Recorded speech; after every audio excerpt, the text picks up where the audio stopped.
Los descubrimientos científicos no siempre empiezan con un «Eureka, lo he encontrado». A menudo empiezan con una simple corazonada, una especie de sospecha, una sensación de inquietud. Así fue como Charles Moore describió el momento crucial que cambió su vida.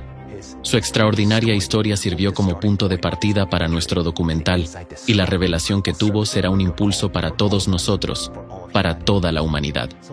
Pero vayamos por partes.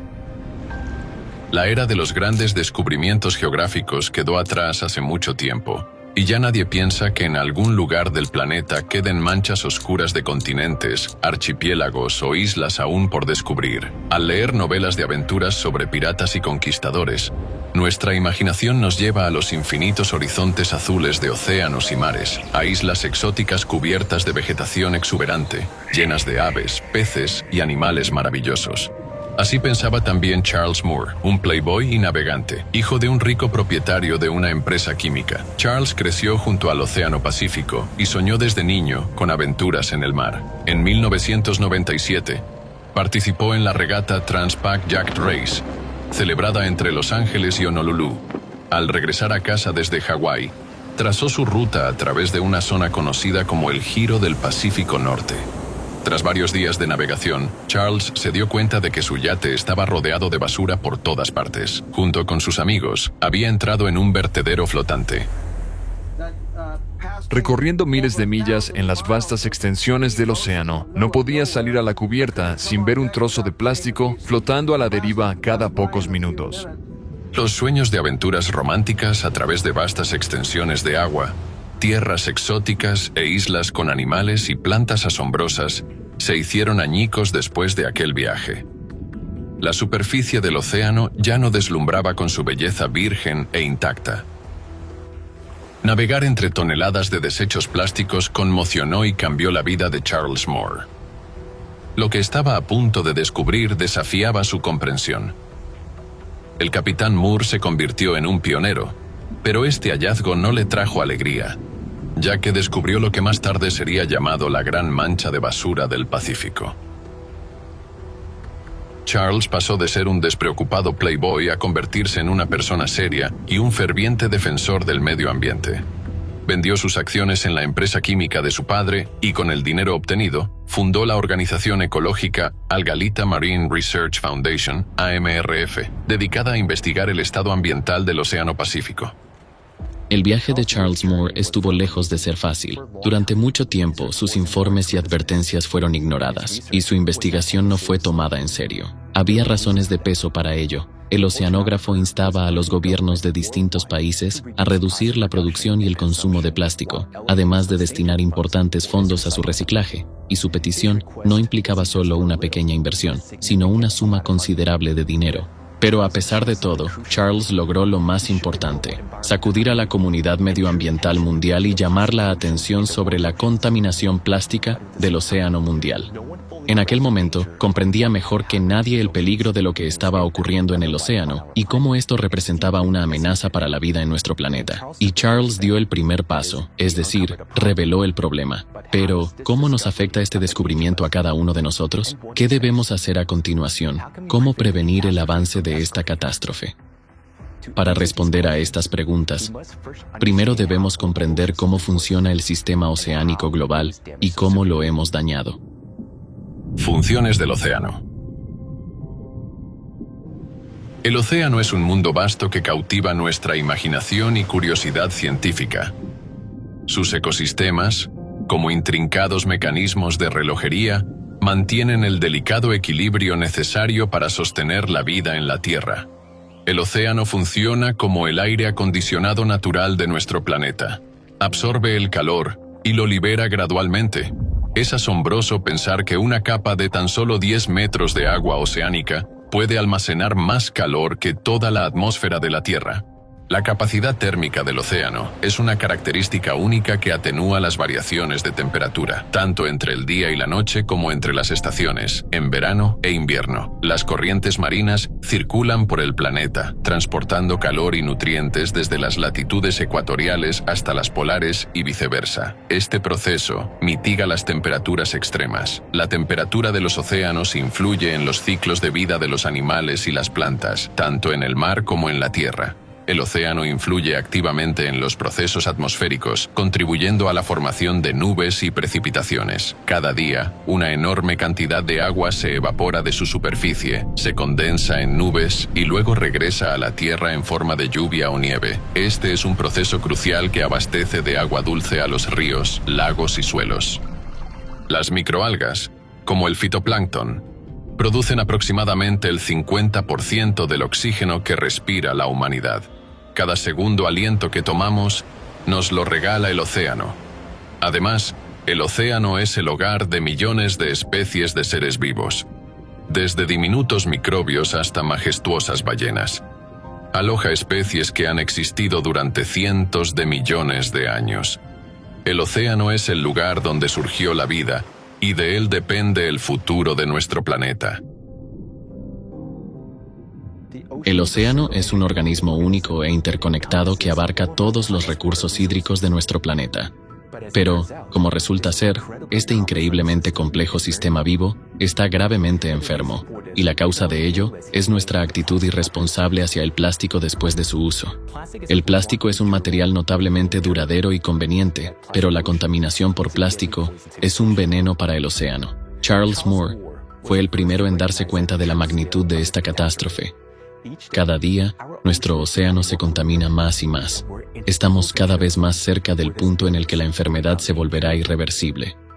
Como con cualquier paciente, el primer paso hacia la recuperación es estudiar el historial médico y hacer un diagnóstico correcto. 2 años después de su impactante descubrimiento, Charles organizó una segunda expedición para estudiar en detalle la llamada mancha de basura. Los resultados de esta expedición sorprendieron a la comunidad científica. En 1999, esto fue realmente un descubrimiento, porque después de analizar nuestras muestras, nos dimos cuenta de que había 6 veces más plástico en las aguas superficiales en peso que zooplancton, que es la principal fuente de alimento de ese ecosistema. El hecho de que el plástico haya superado en masa a los organismos vivos en el océano alarmó a mucha gente. La gran mancha de basura del Pacífico, Great Pacific Garbage Patch, es en esencia el vertedero más grande del planeta, que ha estado creciendo rápidamente desde aproximadamente la década de 1950. Este vertedero oceánico se extiende desde la costa occidental de América del Norte hasta Japón. Su superficie varía, pero se estima en aproximadamente 1.6 millones de kilómetros cuadrados. En esta mancha de basura hay al menos 80.000 toneladas de desechos. Y esto es solo la punta del iceberg. Se calcula que alrededor del 70% del plástico se hunde hasta el fondo del océano, donde podría ocultarse una cantidad significativa de desechos. Nadie sabe con certeza cuánta basura contiene realmente la gran mancha de basura del Pacífico. El giro subtropical del Pacífico Norte es demasiado vasto para ser completamente estudiado por los científicos. Las mediciones han demostrado que esta mancha de basura está creciendo a un ritmo catastrófico. Entre 2015 y 2022, la masa promedio de plástico en su interior se multiplicó por 5, mientras que la cantidad de pequeños fragmentos de plástico aumentó 10 veces. Marcus Ericsson, director de investigación de la Algalita Marine Research Foundation, Estados Unidos, señaló: al principio, la gente pensaba que era una isla de basura plástica sobre la que casi se podía caminar.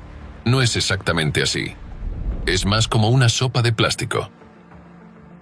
La gran mancha de basura del Pacífico se está convirtiendo en el 7º continente del planeta, pero no es la única. Actualmente los científicos han identificado 5 grandes acumulaciones de basura, 2 en el Atlántico, 2 en el Pacífico, 1 en el Índico. En los océanos flotan millones de toneladas de plástico y otros desechos. Según las investigaciones, hasta el 80% de la basura en estas manchas está compuesta por residuos plásticos. Las islas de basura están creciendo a un ritmo catastrófico. Si miramos a a nuestro alrededor, notaremos algo inquietante. 8 de cada 10 objetos que nos rodean están hechos de plástico. Dormimos sobre almohadas con relleno plástico. Nos cepillamos los dientes con cepillos de plástico. Bebemos de botellas de plástico. Están viendo este documental en una pantalla de televisor, laptop o teléfono, hechos de plástico. Es simplemente imposible imaginar nuestra vida moderna sin este material. El mundo a nuestro alrededor se ha vuelto plástico. El plástico es uno de los mayores problemas de la humanidad en la actualidad. Decidimos que, dado que nadie prestaba atención a la contaminación por plástico, tomaríamos la iniciativa y comenzaríamos a crear lo que más tarde se conocería como el gran despertar ante el problema del plástico. Un despertar a la comprensión de que este material es probablemente el más común en nuestra vida cotidiana. Me gusta decir que, después de dormir, la mayor parte de nuestro tiempo la pasamos abriendo envases de plástico, porque dedicamos demasiado tiempo simplemente a sacar cosas del plástico que lo cubre todo. ¿A qué terribles consecuencias conduce el vertido incontrolado de desechos plásticos en las aguas del Océano Mundial? El problema principal es que, a diferencia de otras sustancias, el plástico no se descompone, permanece en el medio ambiente, no pasa por el ciclo habitual de biodegradación. Después de todo, fue inventado para resistir la descomposición natural. Así, al vencer el proceso natural de descomposición, el plástico se ha convertido en un componente permanente de nuestro entorno. Bien, ahora tenemos una idea general de qué es el continente de basura. Su superficie es verdaderamente inmensa y sigue creciendo constantemente. Pero, ¿qué ocurre en el epicentro de esta enfermedad? Quizás el plástico simplemente flota en un solo lugar y luego se hunde en las profundidades del océano, donde se descompone bajo una enorme presión. Quizás esto no es tan alarmante como parece. Entonces, ¿qué hemos descubierto hasta ahora? Descomposición del plástico en micro y nanopartículas. Hoy en día, el plástico es una de las principales causas de muerte de los seres marinos, y debemos estudiarlo precisamente como un asesino. Es un depredador que mata, pero nunca devora. Al mismo tiempo, se convierte en presa, ya que es ingerido por los animales, llenando sus estómagos sin aportar ningún valor nutritivo. Tiene un lado oscuro y siniestro. Mata y, al ser ingerido, sigue matando. Obstruye y bloquea los estómagos, y lo hace a una escala cada vez mayor. Y esto es solo a nivel de microplásticos. Cada año, en el mundo se producen más de 400 millones de toneladas de residuos plásticos, y según las previsiones, esta cifra se triplicará para 2040. El Océano Mundial recibe anualmente alrededor de 11 millones de toneladas de plástico, lo que equivale a más de un camión de basura lleno de plástico arrojado al océano cada minuto. Actualmente, nuestros océanos ya contienen aproximadamente 200 millones de toneladas de plástico. Las investigaciones indican que para 2050, la cantidad de plástico en el océano probablemente superará la cantidad total de peces. El plástico tarda entre 500 y 1000 años en degradarse. La Agencia de Protección Ambiental ha declarado que prácticamente el 100% de todo el plástico jamás producido por el ser humano sigue existiendo. Estos residuos no desaparecen, solo se acumulan. Es como un contenedor de basura en nuestro patio, donde seguimos tirando basura, pero nadie la recoge ni la retira. ¿Qué pasaría con ese contenedor al cabo de un mes? Los desechos plásticos que flotan en la columna de agua quedan atrapados en las corrientes oceánicas. Son transportados hacia las regiones centrales del océano y forman enormes islas de basura. Aquí se pueden encontrar redes de pesca, botellas desechables, envases, asientos de inodoro, muñecas, conos de tráfico, balones de fútbol, patitos de goma e incluso televisores. El plástico no se biodegrada, pero bajo la influencia del oleaje, el agua salada y la luz solar, se divide en pequeños fragmentos, a veces invisibles al ojo humano. Estas diminutas partículas, conocidas como micro y nanoplásticos, conservan su estructura polimérica. El proceso de descomposición continúa hasta el nivel molecular. La cantidad de microplásticos, ¿cuántos hay? Las partículas de microplástico son como un mosaico curioso. Se forman a partir de diferentes tipos de plásticos y aditivos químicos, los cuales cambian según la etapa de su degradación y las condiciones ambientales. Por esta razón, el microplástico en el medio ambiente no puede considerarse algo fijo o constante. Su estudio es un verdadero rompecabezas. A pesar de que el número exacto de partículas de microplástico en los océanos sigue siendo desconocido debido a las dificultades técnicas para detectarlas, podemos hacer cálculos teóricos para comprender la magnitud de esta amenaza. Dado que actualmente hay alrededor de 200 millones de toneladas de desechos plásticos en los océanos, podemos realizar un experimento mental. Si dividiéramos todo el plástico presente en los océanos en partículas de 50 nanómetros, considerando su densidad y el volumen total del océano global, obtendríamos una cifra verdaderamente aterradora.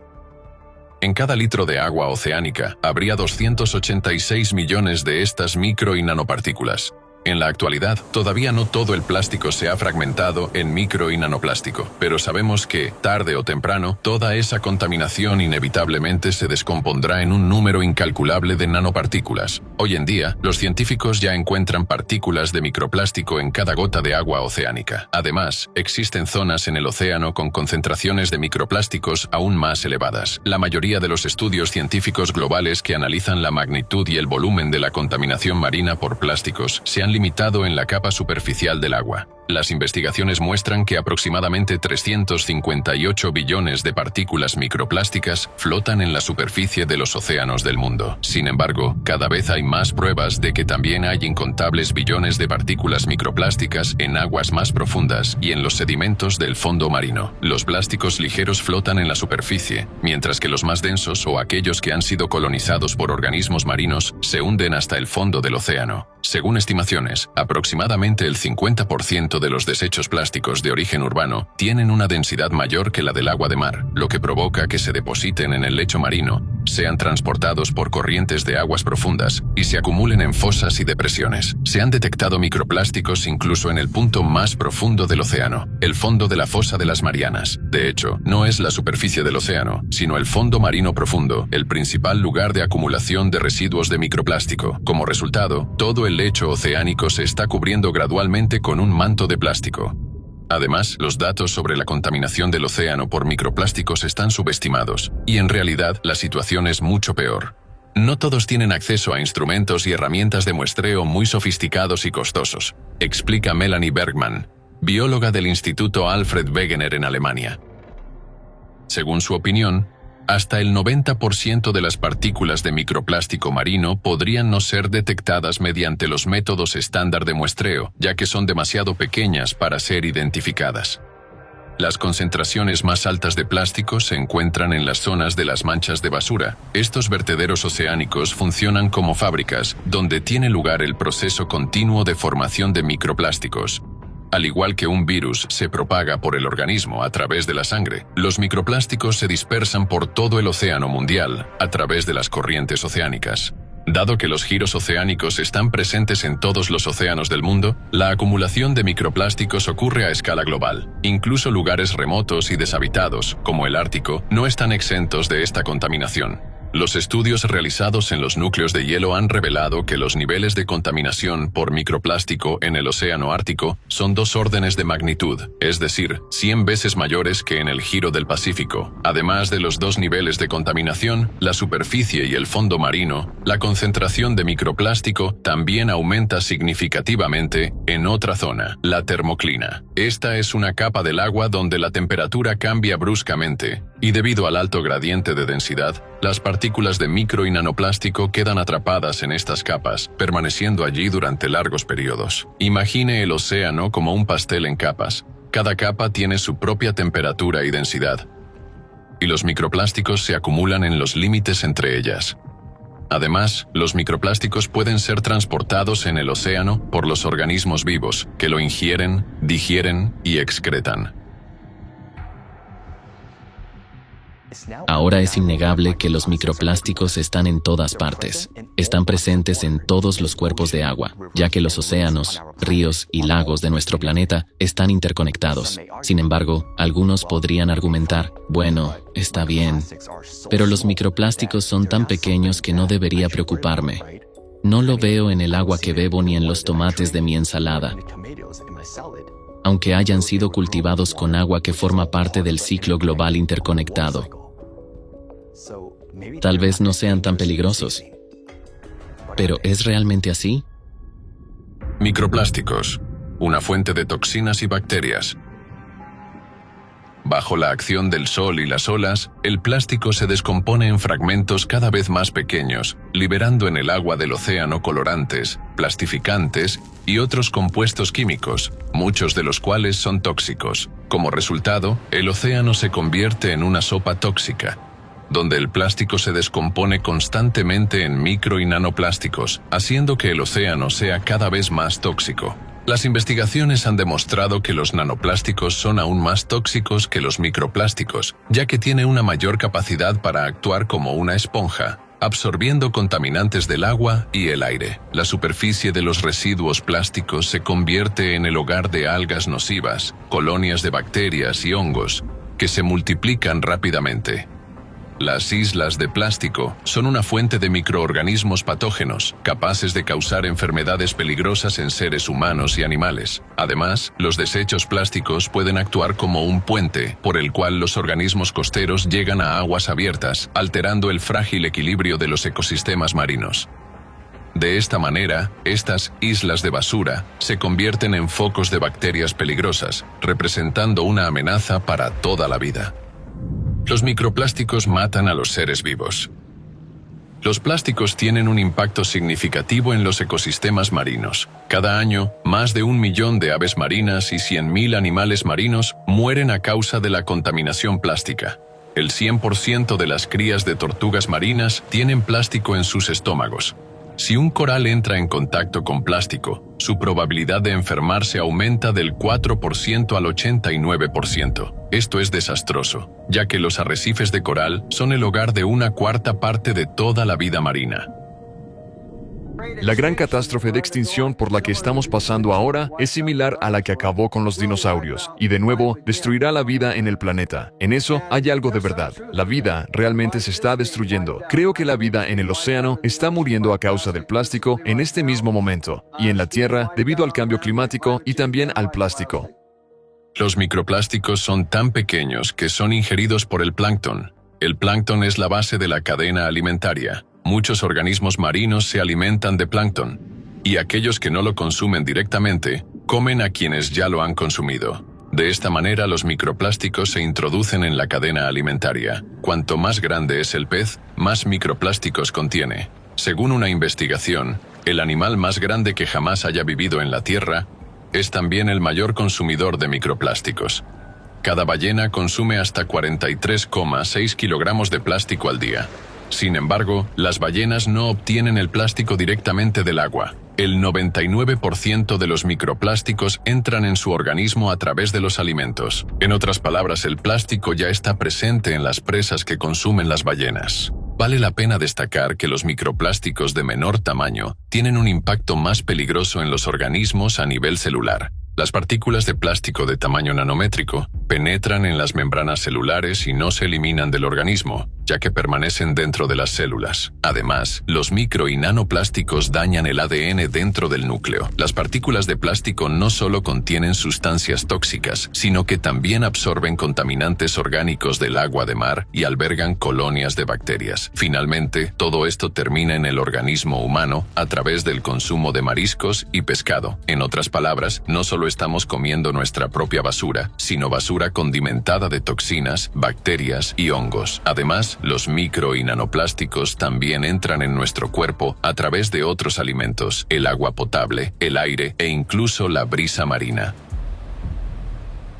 Ahora sabemos que los microplásticos se convierten en nanoplásticos. Estos entran en el aire, en nuestra agua, en nuestra comida e incluso en las verduras. Y si inicialmente se pensaba que este era un gran problema solo para los seres marinos, ahora está claro que es un problema para cada ser humano, para todos los ecosistemas, para todos los hábitats. Bueno, ahora sabemos con certeza que el plástico realmente causa enfermedades. El plástico acorta su vida.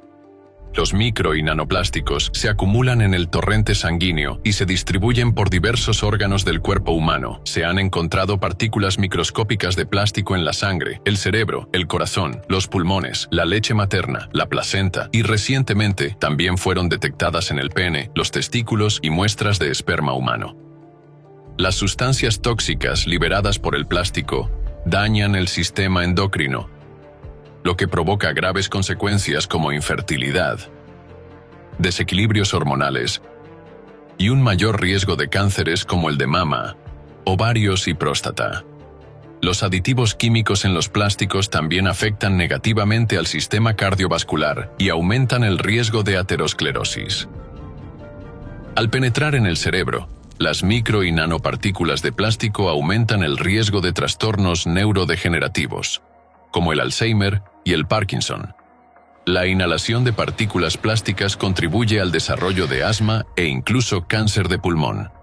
Los enlaces de hidrógeno son una fuerza clave que organiza la materia en estructuras altamente ordenadas. Las investigaciones muestran que, en presencia de nanoplásticos, se produce una deformación de las moléculas de proteínas debido a la formación de fuertes enlaces de hidrógeno entre los nanoplásticos y las proteínas.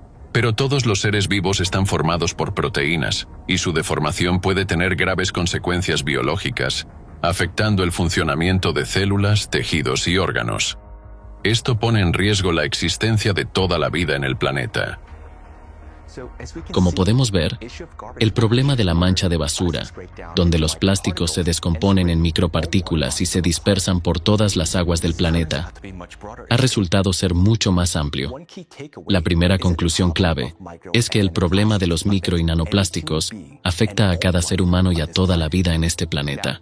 Es importante destacar que los nanoplásticos son incluso más peligrosos que los virus, porque mientras que los virus penetran en las células, los nanoplásticos van más allá, es decir, afectan las moléculas de proteínas. Dado que toda la vida está compuesta por proteínas, los nanoplásticos representan una amenaza directa para todos los organismos vivos. Además, puede incluso afectar el material genético, el ADN, lo que podría provocar rupturas en sus cadenas y mutaciones genéticas. Por lo tanto, el problema de los plásticos debería preocuparnos a todos. Pero eso no es todo, porque, por sorprendente que parezca, el volumen de residuos plásticos en el océano sigue creciendo rápidamente, al igual que la cantidad y la intensidad de los desastres naturales. Y aquí surge una pregunta. ¿Existe una relación entre los micro y nanoplásticos que han penetrado en cada gota de agua y los cambios que estamos presenciando en el clima? ¿O tal vez no hay ninguna conexión y el clima pronto volverá a la normalidad? Antes de responder a estas preguntas, veamos qué está ocurriendo con el clima. Calentamiento del océano. El informe de la UNESCO sobre el estado del océano mundial en 2024 muestra una imagen preocupante. La tasa de calentamiento del océano se ha duplicado en los últimos 20 años, y el contenido térmico del océano ha alcanzado su nivel más alto. La investigación indica que, entre 1955 y 1986, los océanos se calentaron de manera estable, pero en las últimas décadas, el calentamiento se ha acelerado considerablemente. En 2023 se registró el récord absoluto de temperatura de la superficie oceánica en toda la historia de las observaciones, y 2024 continuó con esta tendencia. La temperatura de la superficie del océano se mantuvo en niveles récord durante 15 meses consecutivos. Por primera vez en la historia, la temperatura media anual del planeta subió 1,5 grados Celsius por encima de los niveles preindustriales. Y este es precisamente el umbral crítico que, según los expertos, marca el punto en el que la humanidad experimentará grandes perturbaciones climáticas. Este aumento se esperaba para mediados del siglo XXI, pero en realidad ya lo hemos cruzado. Según las estimaciones de la ONU, se espera que esta tendencia continúe y que la temperatura global aumente casi 3 grados Celsius en este siglo.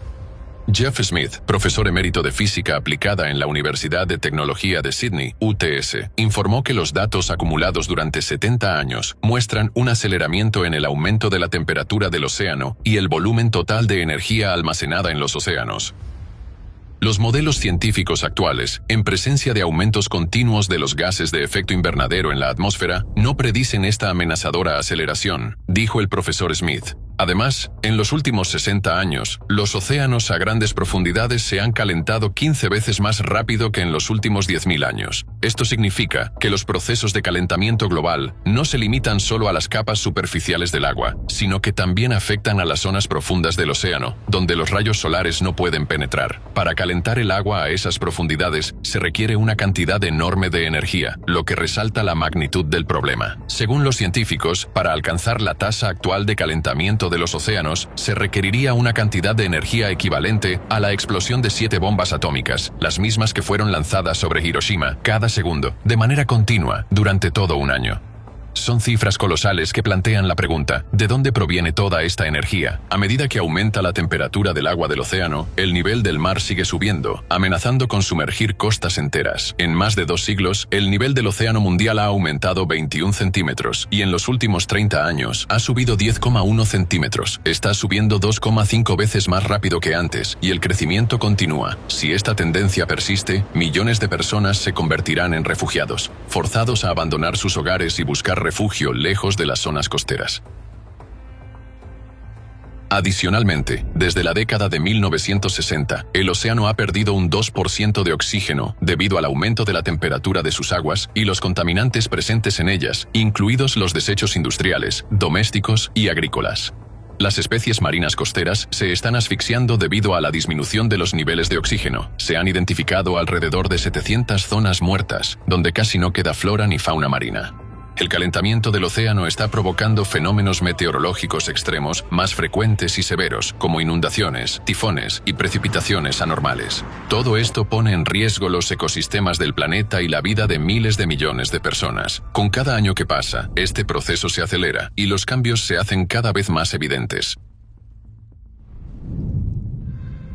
Crecimiento anómalo de desastres naturales. El océano, que durante muchos años desempeñó el papel de regulador natural del clima, ahora se está convirtiendo en fuente de fenómenos destructivos. Precipitaciones anormales e inundaciones. El calentamiento del océano intensifica la evaporación, saturando la atmósfera con humedad, que luego se convierte en precipitaciones intensas. He aquí cómo ha cambiado la cantidad de precipitaciones anormales en Europa desde el año 2000. Los récords de precipitaciones han alcanzado un nuevo nivel. Que llueva en un solo día la cantidad de precipitación de un mes ya no sorprende a nadie. El total de lluvias anuales cayendo en solo unos días o incluso en pocas horas, esa es la nueva realidad. En Irán, en solo 3 días, cayeron casi 4 veces la cantidad anual de lluvia. En Omán, en solo 24 horas, cayó la misma cantidad de lluvia que normalmente cae en 2 años. En los Emiratos Árabes Unidos, en el mismo periodo, cayeron 5 veces la cantidad anual de precipitaciones. Evitar inundaciones catastróficas en condiciones de precipitaciones tan extremas es imposible. Lamentablemente, un ejemplo claro de esto fue la inundación mortal en España. En la Comunidad Valenciana llovió más de un año en solo 8 horas. Esto resultó en devastadoras inundaciones que se cobraron la vida a más de 220 personas y convirtió las calles de la ciudad en un caos de lodo, autos destrozados y escombros de edificios derrumbados.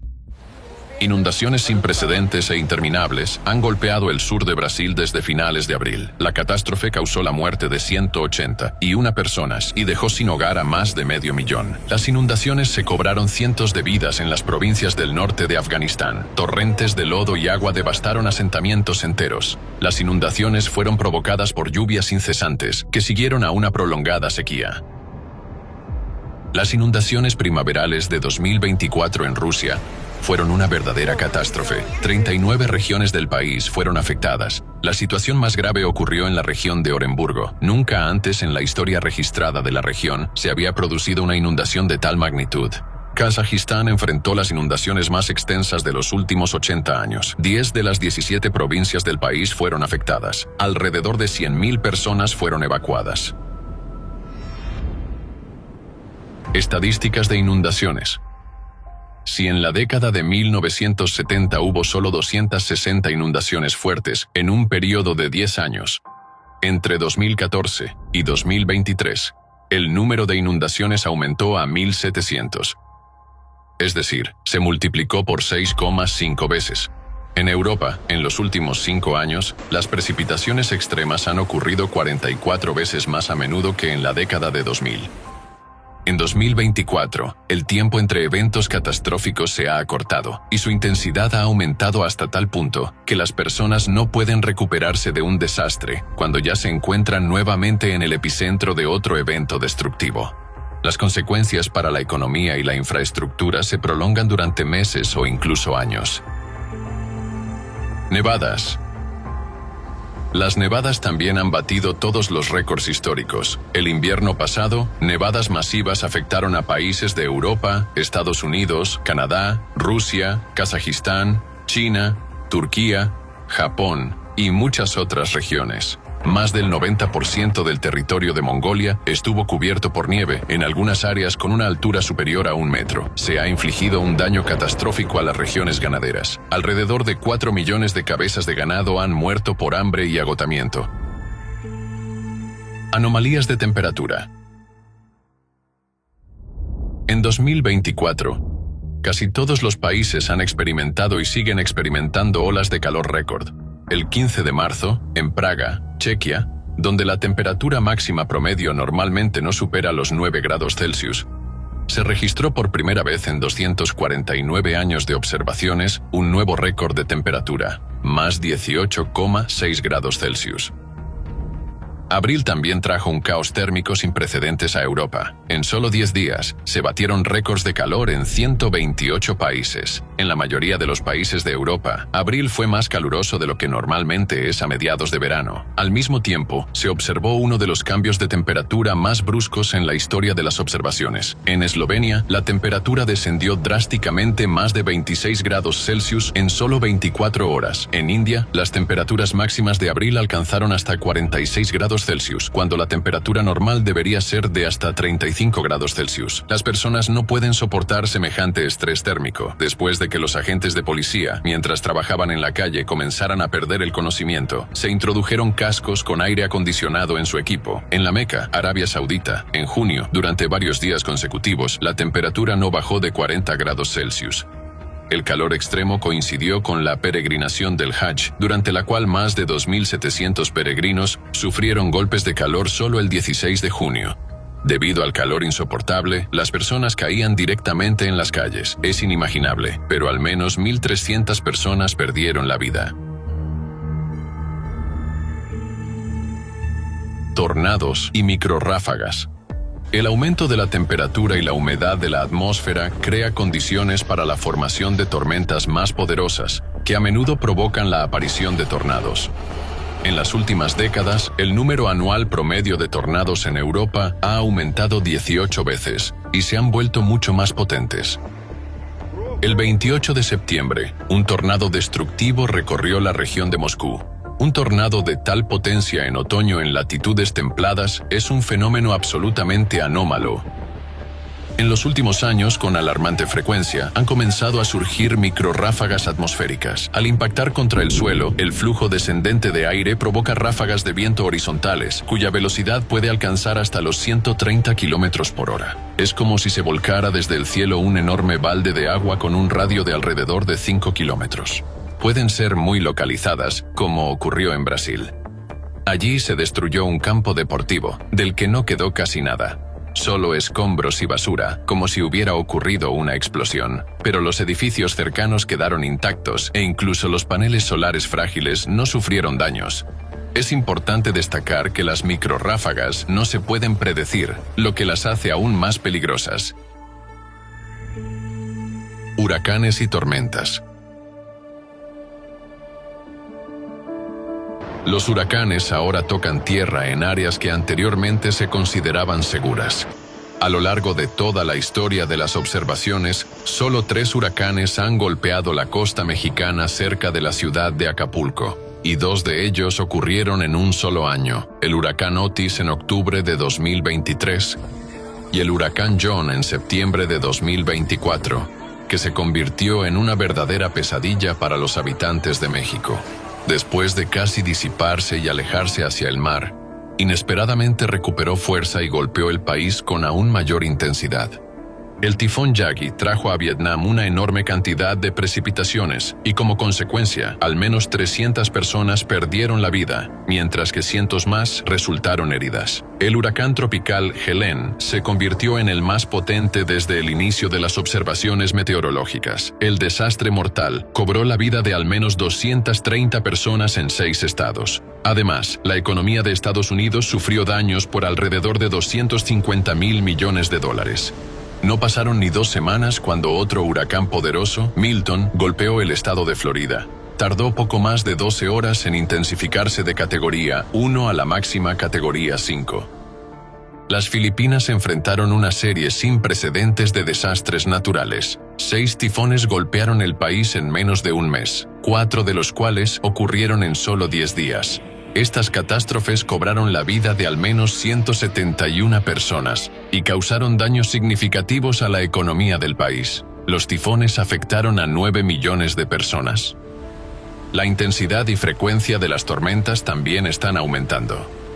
A partir del 12 de septiembre, Europa Central y Oriental sufrió la tormenta más potente en décadas, la tormenta Boris. 26 personas perdieron la vida, y la economía de la Unión Europea sufrió pérdidas multimillonarias. Por supuesto, solo hemos mencionado una pequeña parte de lo que está ocurriendo actualmente con el clima. La lista de estas anomalías podría continuar indefinidamente, pero incluso con lo que hemos presentado, queda claro que la situación climática es, en el sentido literal, una guerra no declarada contra la humanidad. Estamos recibiendo golpe tras golpe, y si en los conflictos bélicos reales los adversarios pueden negociar y deponer las armas, con el clima no hay posibilidad de acuerdo. Aún así, podemos y debemos vencerlo. Hablaremos más sobre esto más adelante. Pero por ahora, es necesario comprender por qué está ocurriendo todo esto. ¿Por qué se está calentando el océano? Hipótesis.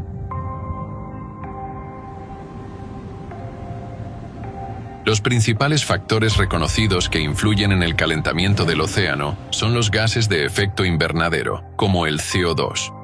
Estos gases contribuyen a la retención del calor en la atmósfera y al calentamiento de las capas superiores del agua. Sin embargo, existen otros factores que también pueden desempeñar un papel significativo.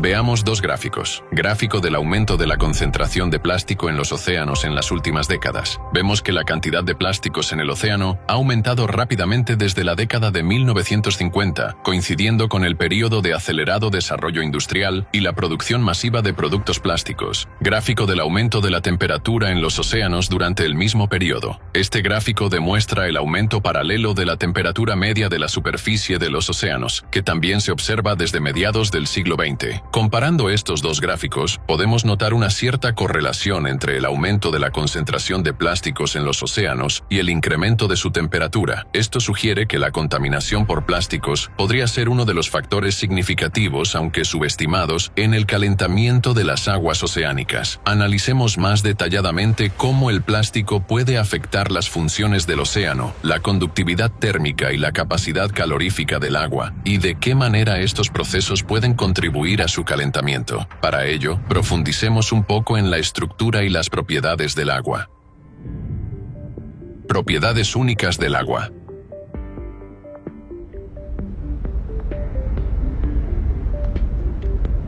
El agua es una de las sustancias más únicas y enigmáticas de la Tierra. ¿Qué tipo de sustancia se esconde detrás de la sencilla fórmula química H2O? ¿Y por qué posee una estructura y propiedades tan excepcionales?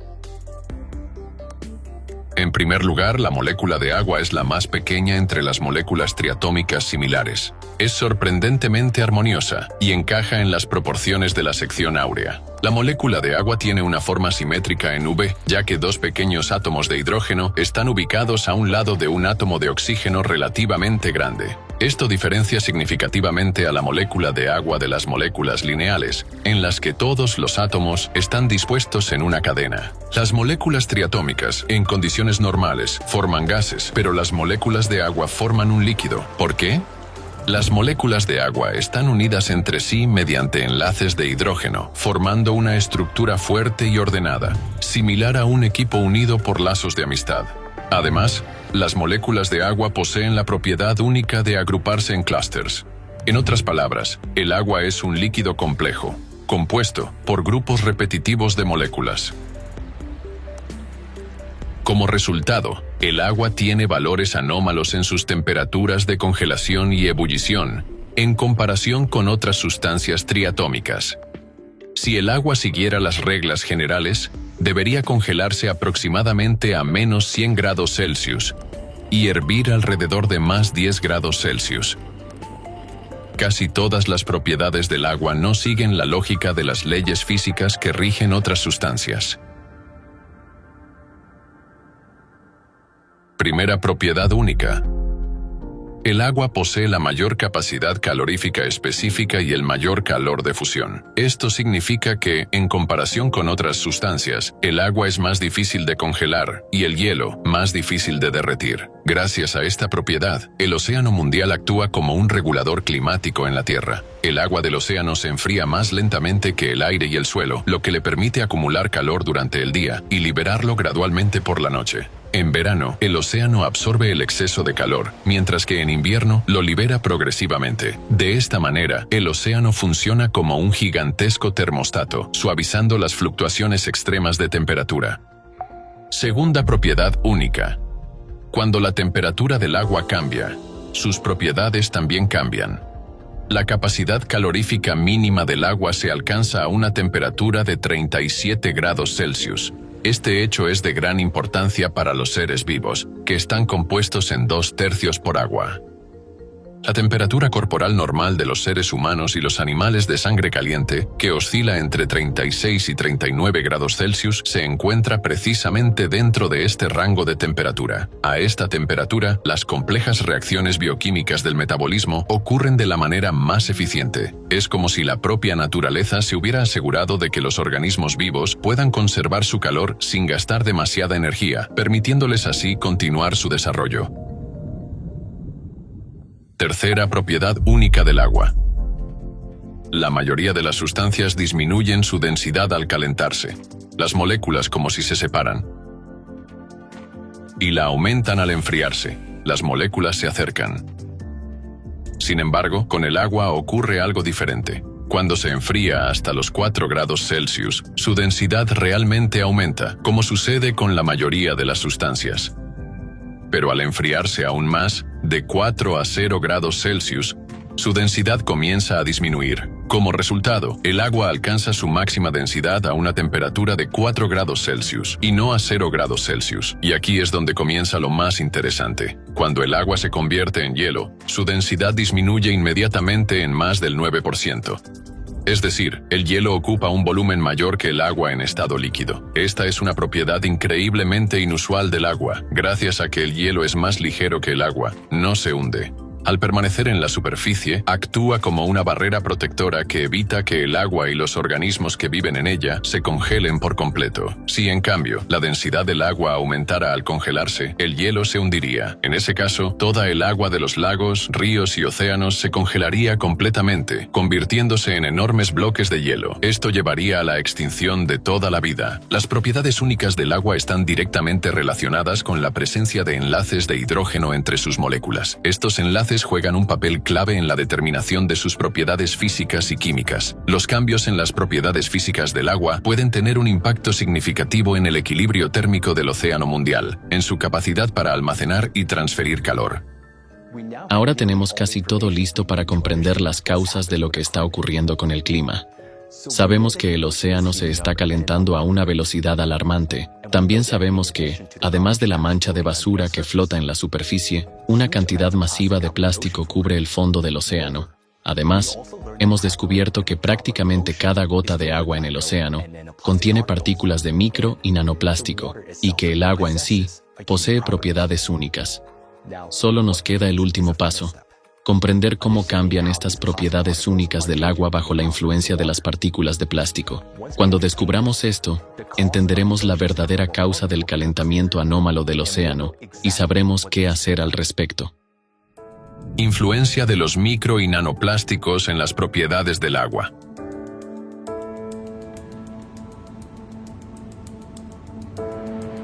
El plástico es un derivado del petróleo.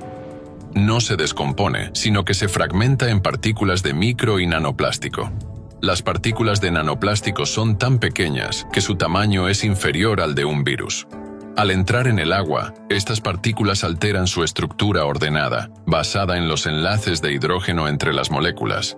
Estos enlaces definen las propiedades clave del agua, y cualquier alteración de los mismos altera sus características físicas y químicas. Las nanopartículas de algunos tipos de plástico, como el tereftalato de polietileno, PET, y el nylon, contienen átomos de oxígeno y nitrógeno. Estos átomos pueden formar enlaces de hidrógeno directamente con las moléculas de agua. Como resultado, dichas partículas se incorporan a su estructura ordenada, alterando su organización y perturbando sus propiedades fundamentales. Además, en soluciones acuosas que contienen diversas sustancias, así como ante cambios en el pH y la temperatura, las partículas de nanoplástico pueden adquirir carga eléctrica.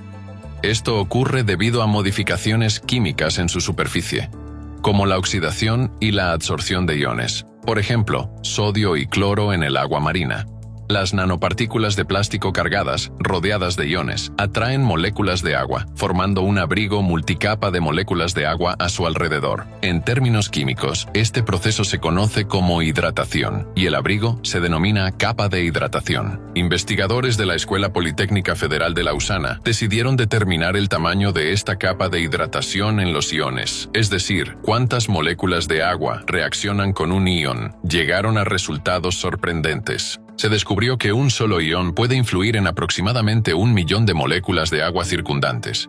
Este efecto se intensifica si la partícula tiene una alta carga superficial y una gran concentración de iones absorbidos. Como resultado, una sola partícula de nanoplástico puede alterar las propiedades de millones de moléculas de agua. Las moléculas atrapadas dentro de la capa de hidratación son menos móviles, lo que reduce su contribución a la capacidad calorífica total del agua. Es decir, bajo el mismo calentamiento externo, este tipo de agua se calentará más rápido y al enfriarse, perderá temperatura más rápidamente en comparación con el agua pura. Además, la estructura alterada de los enlaces de hidrógeno alrededor de los nanoplásticos reduce la conductividad térmica del agua. Esto significa que el agua en contacto con nanoplásticos puede estar más caliente debido a su menor capacidad para disipar el calor. De este modo, los nanoplásticos no solo interactúan activamente con los iones e impurezas presentes en el agua, sino también con sus moléculas, modificando la estructura de los enlaces de hidrógeno que determinan las propiedades clave del agua. Como resultado, cambian su capacidad calorífica y su conductividad térmica, lo que contribuye al aumento de temperatura y al calentamiento de todo el océano. Es importante destacar que incluso una pequeña cantidad de nanoplásticos puede tener un impacto significativo en las propiedades del agua. Esto hace necesario seguir investigando y evaluar la concentración de nanoplásticos en distintos entornos acuáticos para comprender completamente su influencia. Las partículas de nanoplástico en el océano son como una gota de alquitrán en un barril de miel. Los micro y nanoplásticos se distribuyen por todo el océano a través de las corrientes. Las partículas flotantes permanecen en la superficie, mientras que los microplásticos más densos o aquellos contaminados con biota se hunden hasta el fondo marino. Y no olvidemos las zonas de termoclina. En estas capas de agua se observan variaciones de temperatura y densidad, lo que favorece la acumulación de microplásticos en grandes cantidades.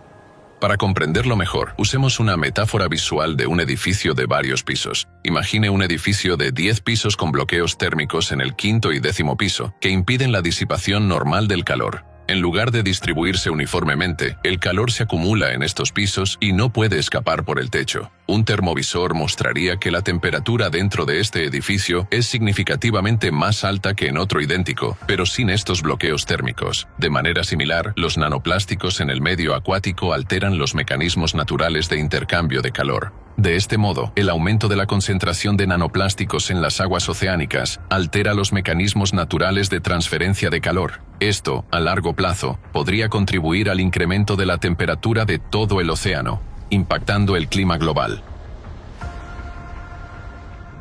Cuando el agua se calienta, tiende a liberar el exceso de calor. Durante este proceso, sus moléculas se mueven más rápidamente y ascienden hacia la superficie.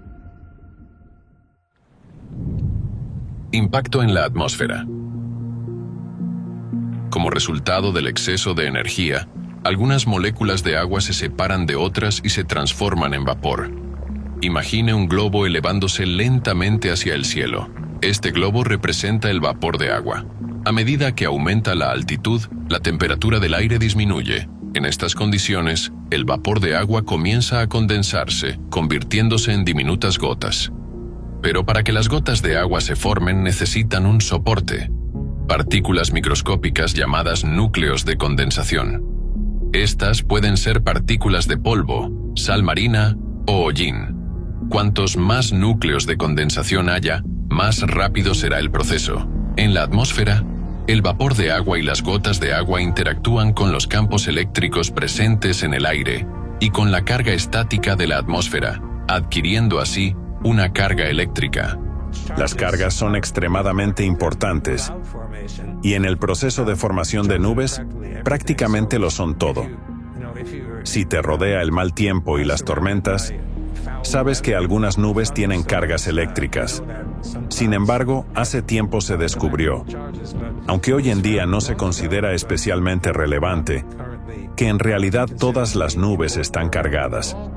Así que, si miras una nube, por ejemplo, como la que estoy observando ahora, surge la pregunta, ¿cómo se forman? ¿Qué ocurre allí? Y hemos descubierto que las cargas desempeñan un papel clave. Las gotas cargadas comienzan a atraerse entre sí, como pequeños imanes, lo que acelera el proceso de formación de gotas más grandes. Estas gotas se agrupan, formando nubes y precipitaciones, incluido el granizo. Sin embargo, cuando intervienen partículas de micro y nanoplástico, pueden alterar el frágil equilibrio de estos procesos eléctricos e hídricos en la atmósfera. La interacción entre los cristales de hielo y las partículas de aerosol, incluido el plástico, intensifica la carga electrostática de la atmósfera. Además, las partículas de micro y nanoplástico se convierten en núcleos de condensación efectivos para el vapor de agua. Alrededor de estas partículas cargadas, el proceso de formación de gotas de agua, cristales de hielo y granizo ocurre más rápidamente. Cuanto mayor es la superficie de las nanopartículas, más grandes son los granizos y las nubes de lluvia que se forman en la atmósfera. Ya estamos observando que estos fenómenos se vuelven más frecuentes y destructivos. La presencia de micro y nanoplásticos puede afectar la densidad y las propiedades físicas de las evaporaciones en la superficie del océano, ralentizando su ascenso. Es como si a un globo se le atara una piedra con un hilo. Como resultado, las nubes se forman a altitudes más bajas, generalmente por debajo de los 2 kilómetros. Las nubes a menor altitud se desplazan y distribuyen las precipitaciones de manera menos eficiente, lo que provoca sequías en algunas regiones y un exceso de lluvias en otras. Las nubes más densas, como una manta, retienen el calor en la atmósfera e impiden su disipación hacia el espacio. El aumento de la temperatura provoca una evaporación aún mayor del agua de los océanos y mares, y cuanto más humedad hay, más cálida se vuelve la atmósfera. Es un círculo vicioso. Cabe destacar que por cada grado de calentamiento, la cantidad de humedad en el aire aumenta aproximadamente un 7% y la cantidad de rayos se incrementa en un 12%. Esta humedad proviene principalmente de los océanos, aportando lluvias adicionales durante las tormentas. Al mismo tiempo, en las regiones donde no llueve, el suelo se seca más rápido, lo que provoca sequías más intensas, olas de calor e incendios forestales. El aumento de la temperatura y el incremento del vapor de agua provocan una mayor inestabilidad en la atmósfera. Esto fortalece la convección y aumenta la frecuencia de las tormentas. Algunas de ellas, las más intensas, se convierten en tormentas eléctricas. En estas condiciones, el riesgo de tormentas severas se incrementa significativamente. Cuando las tormentas eléctricas comienzan a fusionarse e interactuar, como ocurre en las tormentas tropicales, pueden convertirse en huracanes más poderosos. Todos estos factores se combinan, aumentando el riesgo de tormentas eléctricas severas y, especialmente, de supercélulas, que generan granizo y, en ciertas condiciones, incluso tornados en algunas regiones. El calentamiento extremo del océano y el exceso de electricidad y calor en la atmósfera agravan la situación climática. El granizo anómalo, Las lluvias torrenciales, las tormentas intensas, los huracanes, los rayos y los sprites se están intensificando con una fuerza alarmante. Los fenómenos climáticos se vuelven cada vez más destructivos y peligrosos. Interacción con el campo magnético del planeta. Los océanos ocupan alrededor del 70% de la superficie de la Tierra. No son solo gigantescos depósitos de agua, sino un sistema eléctrico extremadamente complejo que interactúa con el campo magnético del planeta. El campo magnético protege la superficie de la Tierra del viento solar y de la peligrosa radiación cósmica. Funciona como un escudo. Sin él, la atmósfera sería destruida. El campo magnético de la Tierra se genera en las profundidades del planeta, donde el núcleo externo líquido se mueve constantemente alrededor del núcleo interno sólido, actuando como un gigantesco generador natural. Este campo es generado por el núcleo e interactúa con los fenómenos eléctricos en los océanos y la atmósfera. Gracias a las sales, el agua de mar puede conducir electricidad, casi como los cables en nuestros hogares, por lo que el océano transmite corrientes eléctricas. Sin embargo, la contaminación en los océanos y la atmósfera en áreas con altas concentraciones de plástico, especialmente nanoplásticos, altera las propiedades químicas y eléctricas del agua. Cuanto más contaminada está el agua, más sufre la atmósfera. Cuando el agua contaminada se evapora, transporta consigo metales, microplásticos y otras sustancias. Imagine que tiene un imán potente del tamaño de la palma de la mano, pero si coloca un trozo de hierro cerca, este absorberá parte del campo magnético, reduciendo la fuerza total del imán. Algo similar ocurre con la atmósfera y la hidrosfera. Esto puede provocar anomalías locales en el campo magnético y debe convertirse en un objeto de estudio, especialmente en tiempos del cambio climático global. Sí, ahora sabemos que el principal factor de impacto del océano en el clima del planeta es su calentamiento, y este efecto se ve exacerbado por los microplásticos. Es absolutamente necesario tomar las medidas más decisivas para limpiar el océano, con el fin de preservar el planeta y toda la vida en él. Hoy, en los niveles más altos, crece el reconocimiento de que nos estamos acercando rápidamente al punto de no retorno. Crisis del agua. El informe de la Comisión Global sobre la Economía del Agua, GCEW, publicado en octubre de 2024, afirma que, por primera vez en la historia de la humanidad, el ciclo global del agua ha sido alterado. El cambio climático está teniendo un impacto cada vez más grave en la disponibilidad de los recursos hídricos. Para finales de esta década, la demanda de agua dulce superará la oferta en un 40%, ya que los sistemas hídricos del mundo están sometidos a un estrés sin precedentes.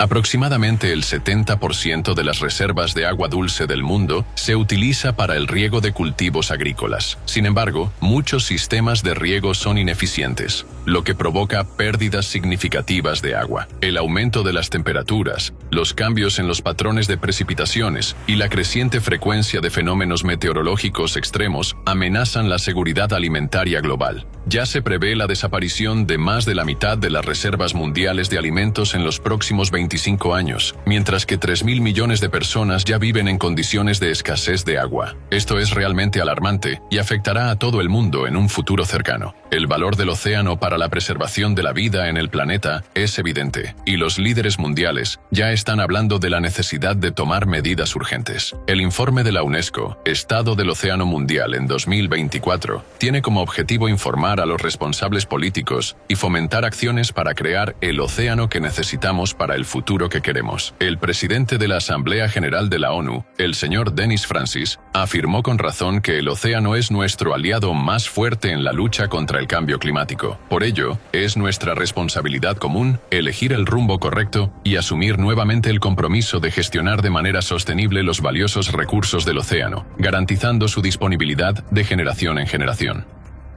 Y los científicos saben que si no tenemos océano, no habrá plantas en la Tierra, no habrá oxígeno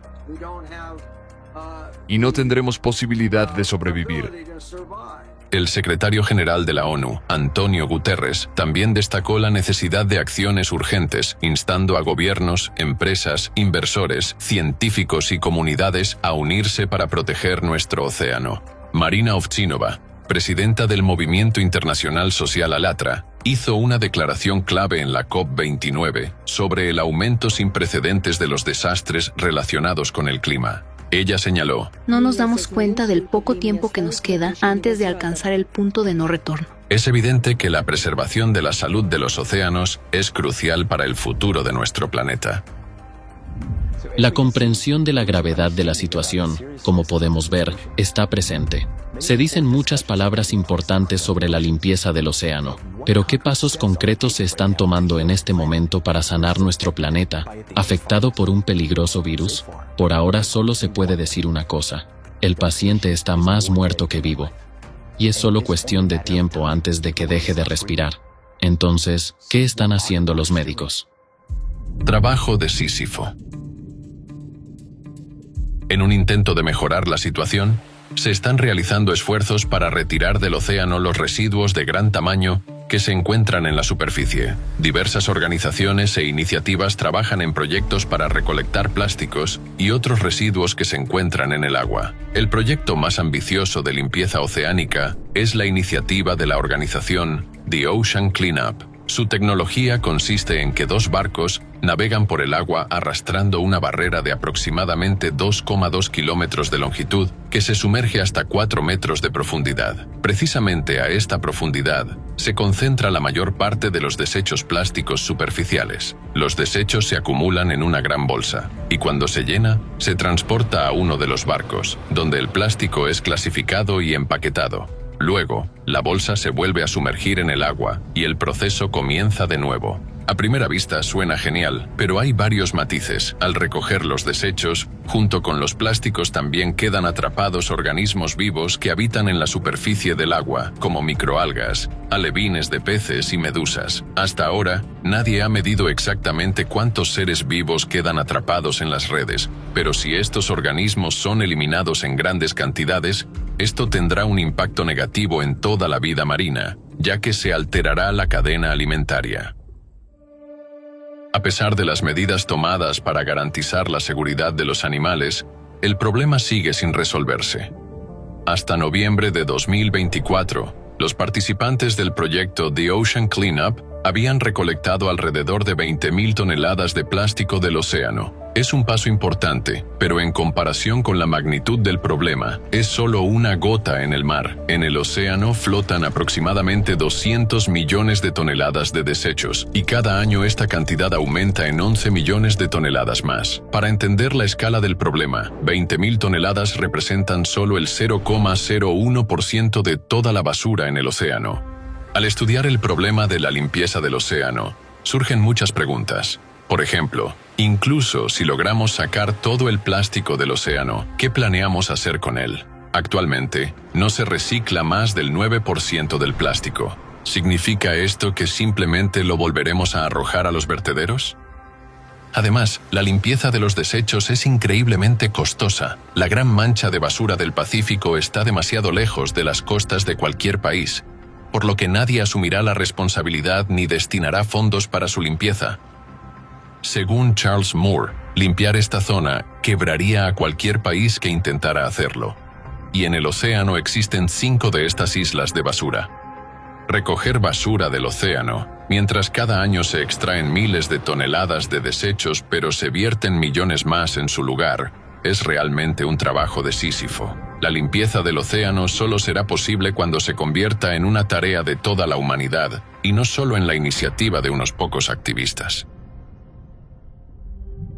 Los desechos grandes son solo una pequeña parte del problema. Eso es solo el plástico en la superficie. Es solo una pequeña fracción, el 1% de lo que realmente hay en el océano, explica Melanie Bergman, bióloga marina del Instituto Alfred Wegener. Cuando el plástico se descompone en micro y nanopartículas, limpiar el océano de este contaminante se vuelve prácticamente imposible. Aunque ya existen tecnologías para eliminar los microplásticos del agua, aún están en fase experimental, lejos de implantarse a escala global. Las principales dificultades son la eficacia limitada y la complejidad de escalar estas soluciones. Pero incluso si logramos recolectar toda la basura grande, ¿qué hacemos con los microplásticos? Están dispersos a lo largo de la columna de agua del océano, con concentraciones particularmente altas en el fondo marino. Y precisamente los microplásticos representan la mayor amenaza.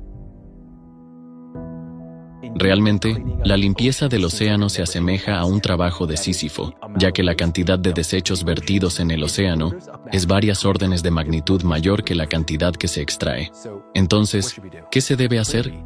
Es evidente que las tecnologías de limpieza actuales no están a la altura de la magnitud del problema, solo ralentizan un poco la caída del planeta hacia el abismo climático. Un poco más, y el punto de no retorno será superado. Surge una pregunta razonable. ¿Disponemos, como humanidad, de las tecnologías capaces de limpiar los océanos de micro y nanoplásticos? ¿O estamos condenados? Las tecnologías ya existen. Cuando la humedad se evapora, los microplásticos ascienden desde la superficie del agua hacia la atmósfera. Para limpiar tanto el océano como la atmósfera de los micro y nanoplásticos, necesitamos un filtro a escala planetaria, y el papel de tal filtro puede desempeñarlo un generador atmosférico de agua, o en abreviatura GAA, cuando se aplique a gran escala. Este es un dispositivo que convierte la humedad de la atmósfera en agua pura. El agua se evapora cada día de todos nuestros océanos, mares y lagos. Cuando llega a cierta altura por encima de cierto punto, se enfría hasta el punto de rocío y se convierte en una nube. Y entonces, por supuesto, el viento arrastra esa nube. Cuando su temperatura desciende por debajo del punto de rocío, se convierte en lluvia y vuelve a cambiar de estado. Al extraer la humedad del aire, estimulamos la evaporación. Con cada ciclo de evaporación, una nueva cantidad de micro y nanoplásticos se eleva desde la superficie. El principio de funcionamiento del dispositivo es el siguiente. Primero se filtra el aire que entra en ella. El agua se condensa a partir de la humedad que hay en el aire. Así, lo único que extrae el dispositivo es una molécula de H2O, que es más pequeña que una partícula de microplástico. Es decir, de esta manera limpiaremos el océano de los microplásticos y reduciremos la presión sobre los recursos hídricos de nuestro planeta. Al hacerlo, proporcionaremos agua potable a las regiones que la necesitan con urgencia. Pero esto debe implementarse a escala industrial y debe ser una iniciativa a nivel global y estatal. De este modo, los generadores atmosféricos se convierten en un filtro artificial integrado en el ciclo del agua del planeta. Además, el océano se enfría durante el proceso de evaporación intensiva. La tecnología de condensación de agua del aire funciona según un principio similar al plasmaféresis, un procedimiento de purificación de la sangre.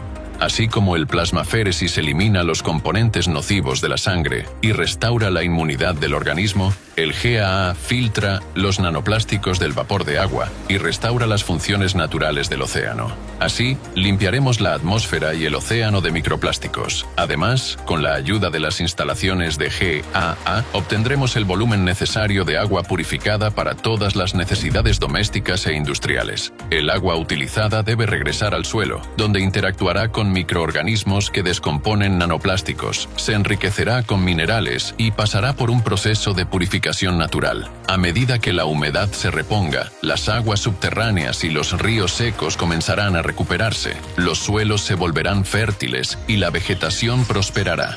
Además, un suelo húmedo ayudará a mitigar las fluctuaciones de temperatura.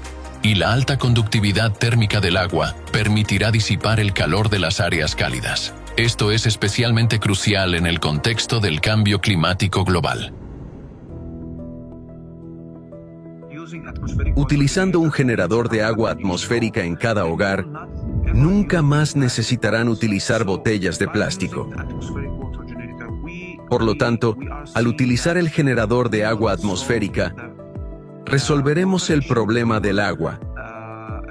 Reduciremos la huella que deja la producción de plástico. Disminuiremos la huella de carbono del transporte y ayudaremos al medio ambiente a volver a su ciclo natural. ¿Podrá esta tecnología proporcionar agua a las personas en el desierto? Se trata de una tecnología que permite crear agua en cualquier lugar, porque el principio mismo de esta tecnología es que la calefacción y refrigeración crean condensación. Así que, ya sea en el Valle de la Muerte, en Nevada o en el desierto del Sahara, podemos generar agua allí. Es decir, podemos generar agua en cualquier parte del planeta. Pero surge la pregunta, ¿no secaremos el aire de esta manera?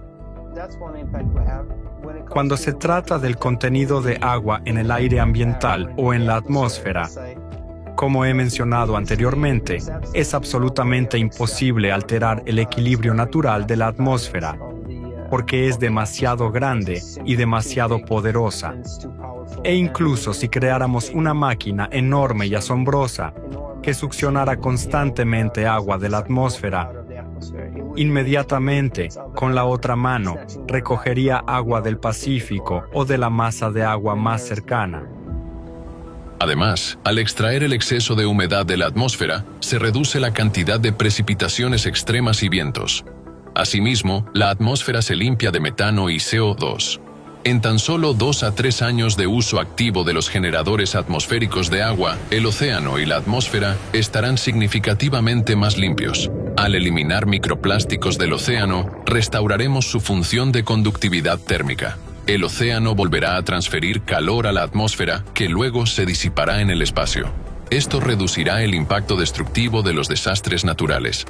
Además, la transición a los GAA permitirá reducir la dependencia de las fuentes de agua terrestres y subterráneas. Los GAA pueden producir el volumen necesario de agua tanto para las necesidades potables como para las industriales. Serán vitales durante una crisis hídrica y garantizarán un suministro estable de agua. Esto permitirá alcanzar plenamente varios objetivos de desarrollo sostenible de la ONU de manera simultánea. Para que el proceso de limpieza del océano comience a gran escala, toda el agua debe provenir exclusivamente de la atmósfera, es decir, debemos hacer una transición completa a los GAA. Cuanta más humedad extraigamos de la atmósfera, más intenso será el proceso de evaporación, lo que acelerará la limpieza del océano. Y para un suministro energético económico de los GAA, debemos utilizar generadores de energía sin combustible, GSC. Sin duda, necesitamos detener el vertido de basura en el océano. Además, es crucial llevar a cabo la reconstrucción de los sistemas de alcantarillado. Estos pasos conducirán a una revolución científica y tecnológica, garantizarán un suministro de agua sostenible y reducirán el impacto negativo sobre el clima. Así, en 3 a 5 años, el océano prácticamente habrá restaurado sus funciones de conductividad térmica. Y debemos lograr todo esto en el menor tiempo posible. Son noticias excelentes.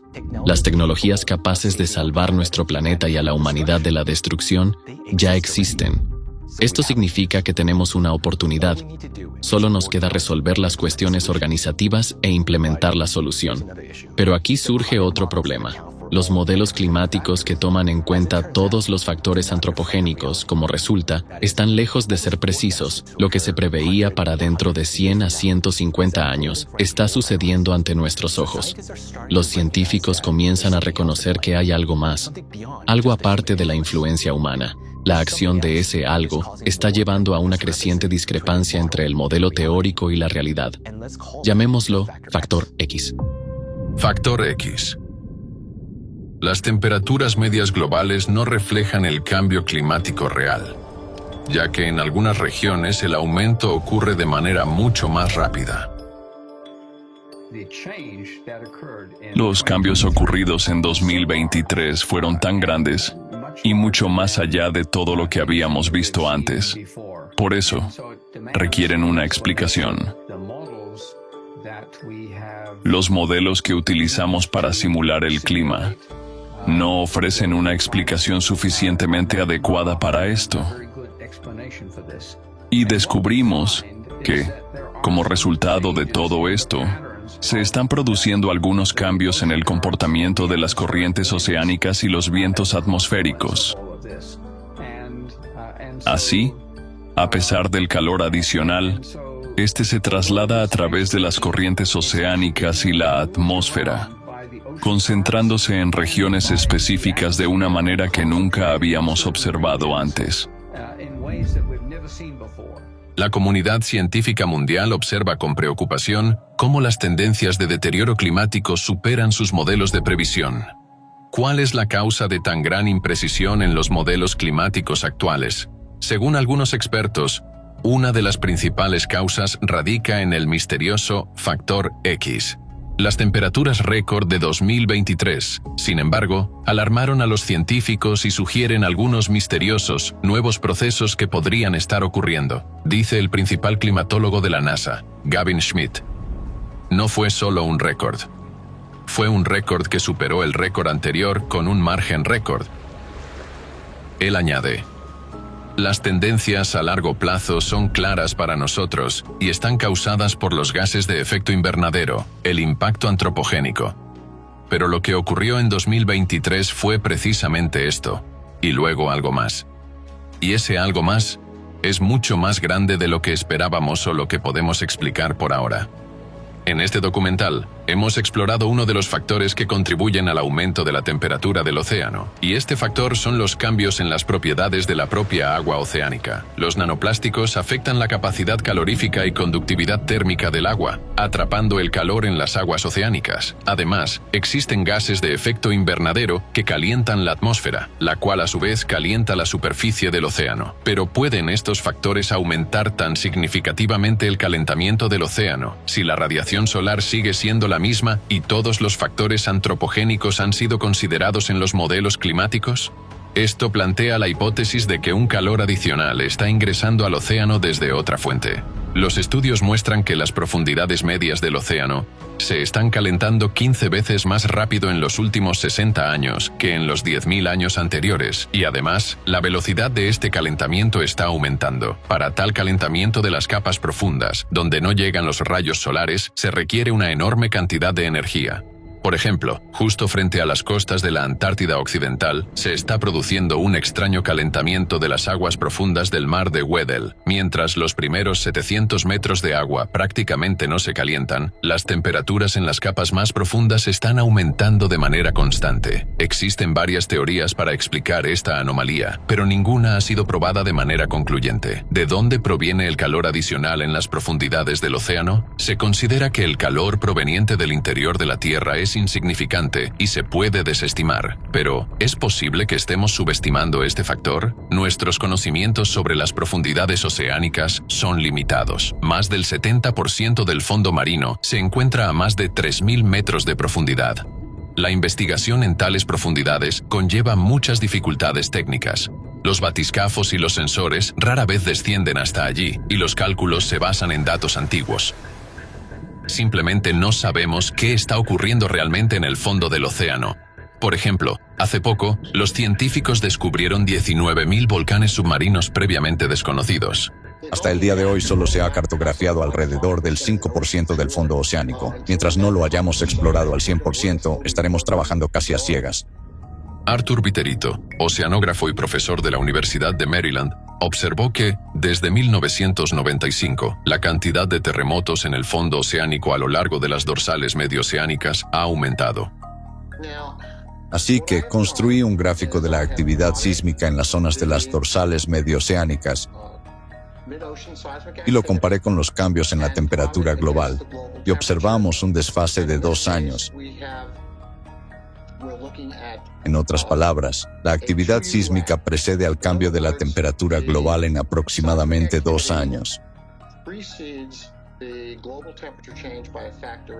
Cuanto mayor es la actividad sísmica, más activo es el movimiento del magma en el sistema. La temperatura de este magma fundido puede superar los 1000 grados. Eso es precisamente lo que estamos estudiando.